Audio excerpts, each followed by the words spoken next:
Hi, good morning.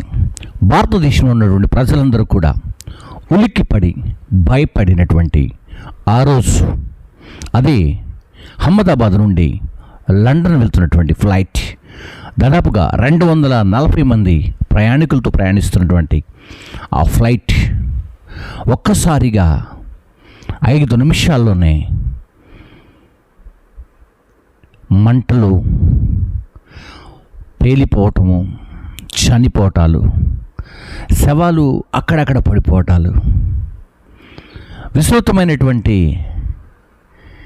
ఈ యొక్క పనిలో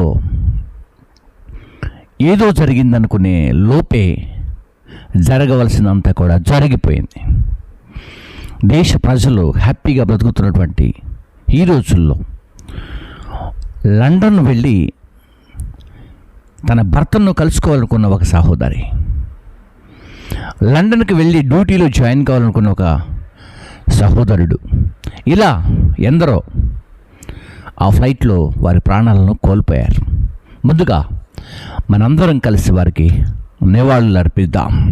వారి ఆత్మకు శాంతి కలగాలి, వారి మనస్సుకు, అంతేకాకుండా వారు లేనటువంటి ఆ కుటుంబాలకు ప్రగాఢ సానుభూతిని తెలియజేయాలి.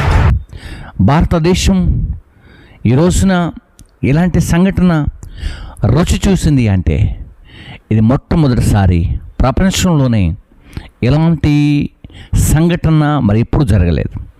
కాబట్టి ఫ్రెండ్స్, ఆ కుటుంబాల్లో వీరు లేనటువంటి లోటును మరి ఎవరు పూడ్చగలరు అంటే ఆ కుటుంబాలకు సానుభూతిగా దేశ ప్రజలందరూ కూడా నివాళులు అర్పిస్తూ వారి కుటుంబాలకు వారు విడిచి వెళ్ళినటువంటి ఒకవేళ చిన్న బిడ్డలు ఉంటే కూడా ధైర్యాన్ని ఇవ్వాలి.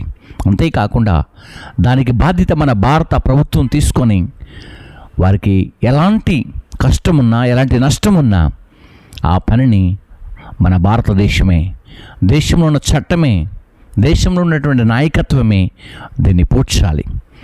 మరలా రాబోతున్న రోజుల్లో ఇలాంటివి జరగకుండా ఖచ్చితమైనటువంటి జాగ్రత్తలు తీసుకోవాలి. ఈ సమయంలో వారికి అందరూ కూడా నివాళులు అర్పించండి. వారి ఆత్మకు శాంతి కలగాలి, వారి కుటుంబాలకు మనశ్శాంతి కలగాలి. ఈరోజే వారిని మీరందరూ కూడా జ్ఞాపకం చేసుకొని చిన్న పోస్ట్ ద్వారా వారందరికీ ఆత్మశాంతి కలగాలని ఒక చిన్న టైప్ చేసినటువంటి కామెంట్ని పెట్టండి. అంతేకాకుండా ఆ టైంలో మనం చూసినప్పుడు మీరు చూస్తున్నటువంటి ఇమేజ్ చూద్దాం. 3 బిడ్డలతో లండన్ వెళ్తున్నటువంటి ఒక డాక్టర్, ఆయనకి తెలీదు ఇది జరుగుద్దని. తన కుటుంబంతో ఈ రోజున అందరూ చనిపోతారన్న సంగతి తెలియదు, కానీ ధైర్యంగా, సంతోషంగా ఫ్లైట్ ఎక్కగలిగాడు. ఈ ఇమేజ్లో చూస్తున్నటువంటి ఈ కుటుంబమే ఈ రోజున అహ్మదాబాద్ ఫ్లైట్లో ఆహుతి అయిపోయింది. అంతేకాకుండా మనం చూస్తున్నాం, ఫ్లైట్ పూర్తిగా కాలిపోయింది. ఫ్లైట్ ఏమాత్రం కూడా మిగిలిపోలేదు. శకనాలన్నీ కూడా చాలా చోట్ల పడ్డాయి. అంతేకాకుండా ఇది ఒక హాస్టల్ పైన పడింది. అక్కడ దాదాపుగా అప్పుడు లంచ్ చేస్తున్నటువంటి బిడ్డలు, లంచ్ కొరకు కూర్చొని ప్రిపేర్ అయినటువంటి పిల్లలందరూ కూడా ఒక్కసారిగా ఉలిక్కి పడ్డారు. అందులో కొంతమంది ప్రాణాలు కోల్పోయారు. ఈ సమయంలో మనం చూస్తున్నాం, ఫ్లైట్ మూవ్ అవుతూ ఉంది, ఫ్లైట్ ముందుకు వెళ్తూ ఉంది. ఒకవేళ మా సిస్టర్తో నేను మాట్లాడతానో లేదో అనుకొని ఒక సహోదరి మరి కాల్ చేసింది. ఆ కాల్ చేసి వారు మాట్లాడుకుంటున్న సందర్భం చూడండి. ఈ ఇమేజ్లో ఎంత చక్కగా, సంతోషంగా ఎయిర్ హోస్ట్గా ఉండి పనిచేస్తున్నటువంటి ఈ సహోదరి, నేను లండన్ వెళ్తాను, తిరిగి మరలా వస్తాను, ఈ ఫ్లైట్లో నేను సంతోషంగా వెళ్తున్నానని వారి సిస్టర్కి ఈ విషయాన్ని తెలియజేస్తూ, చనిపోతానన్న వార్త తెలియకపోయినా, ఫ్లైట్ ఎగరదు ఫెయిలిపోతుందన్న సంగతి తెలియకపోయినా ఈ సంతోషంతో షేర్ చేసుకుంటున్నటువంటి ఒక సహోదరి. సో అలాగే మనం చూస్తున్నాం, నవవధువు వివాహం జరిగింది, ఇండియాలో ఉండిపోయింది, భర్త లండన్లో ఉన్నాడు. ఆ లండన్కు బయలుదేరినటువంటి ఈ నవవధు అనుకోలేదు, నా భర్తను నేను చేరుకోలేను, నేను ఈరోజున ఆహుతి అయిపోతున్నానన్న సంగతి. అయినా సంతోషంగా తన భర్త దగ్గరకు వెళ్ళగలన్న ఒక ధైర్యంతో ఆ సహోదరి ఈ ఫ్లైట్ ఎక్కింది. ఎక్కిన 5 మినిట్స్కి తన జీవితాన్ని చాలించింది. ఈ ఇమేజ్లో మనం చూస్తున్నటువంటి తన జీవితము క్షణములో మాయమైపోయింది. ఇలాంటి ప్రయాణాలు చేస్తున్నటువంటి వారిలో ఒక వ్యక్తి బ్రతికాడు. ఆ వ్యక్తి బ్రతికి కొన్ని విషయాలు చెప్పగలిగాడు. ఆ వ్యక్తి ఇలా ట్రీట్మెంట్ చేసుకుంటున్నాడు. ఆ వ్యక్తిని నరేంద్ర మోదీ గారు కలిశారు. సో మోదీ గారు కలిసినప్పుడు కొన్ని విషయాలు బయటకు తీసుకొచ్చారు. కాబట్టి ఫ్రెండ్స్, ఈ సమయంలో మనం మోదీ గారిని కూడా చూస్తున్నాం.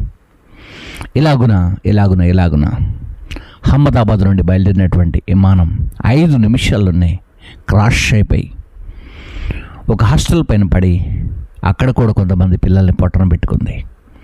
ఇలాంటి సంఘటనలు జరగకుండా ఉండాలి అంటే మన భారతదేశం యొక్క ఎయిర్ ఇండియా చాలా జాగ్రత్తలు తీసుకోవాలి.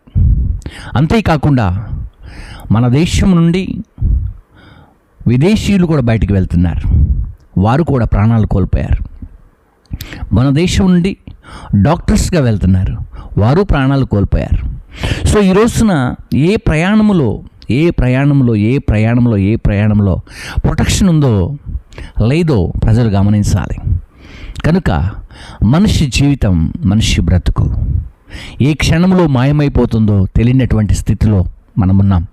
అయినప్పటికీ కూడా మన భారతదేశంలో ఉన్నటువంటి మన నాయకత్వం, లీడర్షిప్ చక్కగా పనిచేసి వాహనాలపైన, ఫ్లైట్స్ పైన, ట్రైన్స్ పైన, గవర్నమెంట్ బస్సులపైన కూడా దృష్టి సారించి ఒక వెహికల్ వెళ్తూ ఉందంటే అది గమ్యస్థానానికి వెళ్ళటానికి కావలసిన సామర్థ్యం ఉందా లేదా, ఒక ఫ్లైట్ ఎగురుతుందంటే దానిలో ఏమైనా లోపాలు ఉన్నాయా, ఒక ట్రైన్ వెళ్తుందంటే ఏమైనా ప్రాబ్లం జరుగుతుందా అనే విషయాలు ముందే పసిగట్టి ప్రయాణికులందరినీ కూడా కాపాడే బాధ్యత మన భారత చట్టం తీసుకోవాలి. కాబట్టి ఇలాంటి సంఘటనలు మరలా మన దేశంలో జరగకుండా కాపాడాలి. మన దేశంలో ఉన్న ప్రతి ఒక్కరి యొక్క లక్ష్యంగా భావిస్తూ ఈ నా మాటలు ముగిస్తున్నాను.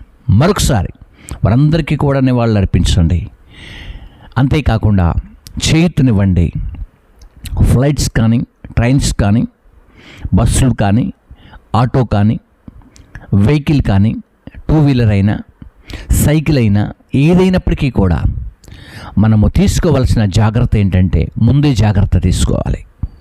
ముందు జాగ్రత్త లేకపోతే తర్వాత జరిగిన తర్వాత మనం ఏదనుకున్నా ఎంత అనుకున్నప్పటికీ కూడా తిరిగి ఎవ్వరు రారు. Okay, so may God bless you. మేరా భారత్ మహాన్.